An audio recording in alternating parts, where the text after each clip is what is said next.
They were I found they were very open. Yeah. You know, whether it was issues around talent, around how they're thinking about security, about you know, the impact of individuals within the organization, so the threat inside versus outside. The fact that, you know, it's a combination of, you know, kind of traditional consulting, right? You need to understand, you know, policy and process, and there's a role for technology, but you also need to include people as a part of this. So I thought that was great that there's a level of awareness around that, and that there needs to be kind of constant vigilance around this too, right? The cyber threat landscape continues to evolve, get more and more complicated, and you can't rest on your laurels. As good as you think you are today, there will be a new vulnerability or something, a new way of attacking a specific vulnerability that shows up tomorrow, and they need to be aware of it. And I think there was a good degree of awareness, whether you're, you know, running a high school board or whether you're running a large financial institution. Both, you know, seem to be, you know, conscious of how that landscape exists today.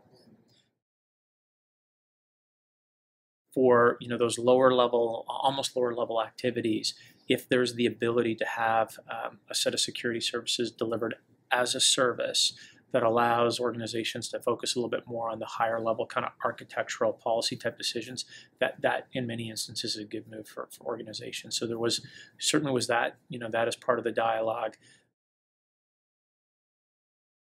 The other one that I thought was interesting is really, you know, how do we continue to cope with access to information on any device, anywhere, anytime, and, you know, kind of protecting data as well, and then who is the owner of that data.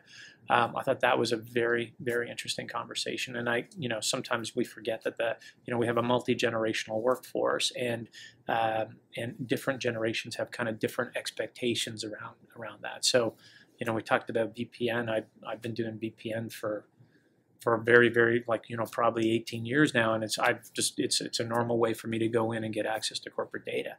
But, you know, if I was coming out of school, I think, you know, I'd be running on, you know, things like Dropbox and other sorts of tools, but without really having a sense of, you know, hey, what is the potential business risk around using some of those sorts of things. So, you know, that was also a very interesting conversation, I thought, as well.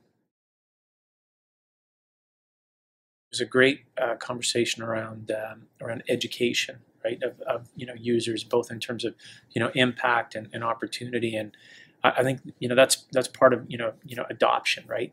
A, you have to create awareness, but B, you almost need to enroll your user community in how, you know, these tools are going to get rolled out, so that you're not rolling out something that's not going to be consumed by the end user community. We can lock everything down like Fort Knox and go to standalone computers and have no, you know, internet or network access, but that's not going to create a, you know, a productive environment. And so we're always going to be struggling, I think, with that balance. But the role of the user community and the role of the business in this is you know, is kind of paramount, and that certainly showed up today in almost all the conversations that we had.